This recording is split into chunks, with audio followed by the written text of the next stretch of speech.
দেড় একর জায়গা নিয়ে প্রায় ২০০ বছর ধরে ভ্রাতৃত্বের বন্ধন হয়ে দাঁড়িয়ে আছে ব্রাহ্মণবাড়িয়ার কসবা উপজেলার খারিরা জামে মসজিদ।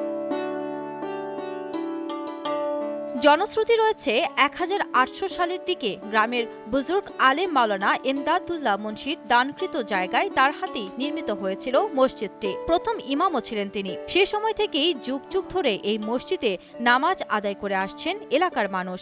আমার জানা মতে এই মসজিদটি প্রায় ২০০ বছর আগে প্রতিষ্ঠিত। এই মসজিদের প্রতিষ্ঠাতা দরবেরা গোষ্ঠী এমদাদুল্লাহ মুন্সি এবং উনি প্রথম এই মসজিদে ইমামতি করেন। এই মসজিদে প্রায় একসাথে ১৫০০ লোক মুসল্লি নামাজ আদায় করতে পারে। সবাই সম্মিলিতভাবে আমাদের ঐতিহ্য হিসেবে আমরা ধরে রেখে এই মসজিদে আমরা নামাজ আদায় করি। প্রায় ২০০ বছরের ঊর্ধ্বে হবে উনি নিজে স্থাপন করে গেছেন এবং এই মসজিদে ইমামতিও করে গেছেন। এই হিসাবে আস্তে আস্তে উন্নতির দিকে এই মসজিদ চলছে। এই হিসাবে ৩টা মিনার, এই মিনারের রঙ হলো সবুজ। সবুজ রঙের আমরা উদ্দেশ্য হলো আমাদের রাসূল করিম সাল্লাল্লাহু আলাইহি সাল্লামের রোজা মোবারক সবুজ। এই হিসাবে আমরা এটা ধরে রাখার চেষ্টা করি। কতটুকু মিল মহাব্বত একতা থাকলে এত বড় একটা গ্রামে একটা জামে মসজিদ হতে পারে। এই ঈদে জামা জুতো অ্যাকসেসরিজের ডিসকাউন্ট।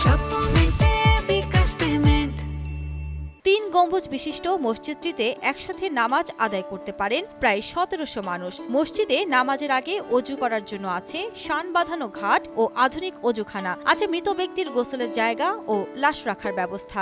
এই মসজিদ আমার দাদার আমলের আগেও হয়ে গেছে এবং আমাদের মসজিদ অত্র এলাকার মধ্যে সবচেয়ে বড় মসজিদ।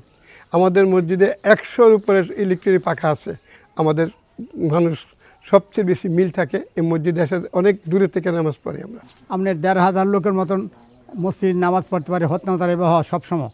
এলাকার মানুষের ভাষ্যমতে মসজিদটির বয়স আনুমানিক ২০০ বছর, যার প্রমাণ পাওয়া যায় তাদের বাবা ও দাদাদের কথা অনুযায়ী। আমি যতটুকু শুনেছি মুরব্বীরা থেকে ২০০ বছরের পুরনো এই মসজিদ। এই গ্রামের মানুষরা এই মসজিদে আসে এবং তারাবি নামাজ পড়েন। এই এলাকার মানুষ অনেক ভালো মানুষ, অনেক ভদ্র, অনেক নম্রভদ্র। তার আচরণ আমার কাছে অনেক ভালো লাগে বিধায় আমি এখানে আছি।